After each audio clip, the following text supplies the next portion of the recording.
It is the time of year to party, and our old friend Sherry Brinkman is here, and we're just talking about the good old days. Sherry, how are you? Oh, great. How's the book doing? Oh, very well, or actually, you have two books now, don't you? Two books and a third one coming out next year on festivals, so life is good. Yeah, we were just sitting here talking about the good old days, you know, and the sense of smell is such a strong sense in humans. I mean, you started cooking this, and I immediately went back to the days when I was a kid, and we'd be shopping at the Shillitoe store, the Reich store, and you would smell wonderful things like this coming out of, it was called the tea room back then. Yeah, we actually had tea rooms. And of course, tea rooms didn't serve just tea. They served all kinds of sandwiches and cakes and wonderful things. And one of the things I brought to you today and to our viewers is going to be the Seven Hills Barbecue, which was a famous sandwich at the Shillitoe Reichs in Cincinnati. And we'd like you to share that as a kind of part of your holiday. So you can serve it at parties. And you know, I love this because you say full of simple ingredients, and that's what I love. Yeah, well, it's easy. You can make it from things in your kitchen. In the old days... Go ahead. No, I'm stirring. You're good. You yelled at me because I was stirring it too much. I stirred too much. Okay, we browned our hamburger, and we have green peppers and onions in this. Now, you can go to the website, and this, of course, will be on there. We're going to be talking about that and some dips.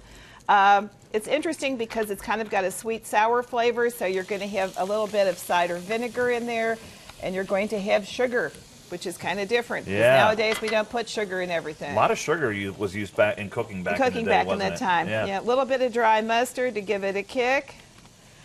And old-fashioned ketchup. Nowadays, a lot of people make barbecues and they put tomato sauce in it. In the old days, if you had ketchup in the kitchen, heck yeah, that was it. So many of the women in my family, I remember as a kid, always cooking stuff with ketchup. Yeah, ketchup is, it was a mainstay. And you I love it. Remember, these recipes, a lot of them in our books, come from the 40s, 50s, 60s time period. So it's going to be a little bit different.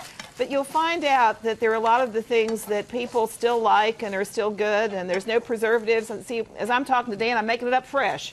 That is fantastic. If I go to a holiday party this season and this stuff is there, I'm going to be the happiest guy in the room. Let's talk about the dip you made over here, because I think you've got some interesting items in the dip. Okay, we're kind of doing a dip 101. Lots of people spend a lot of money on dip, and there's no need to do that when you can get sour cream. You get 8 ounces of sour cream, and you can make the following.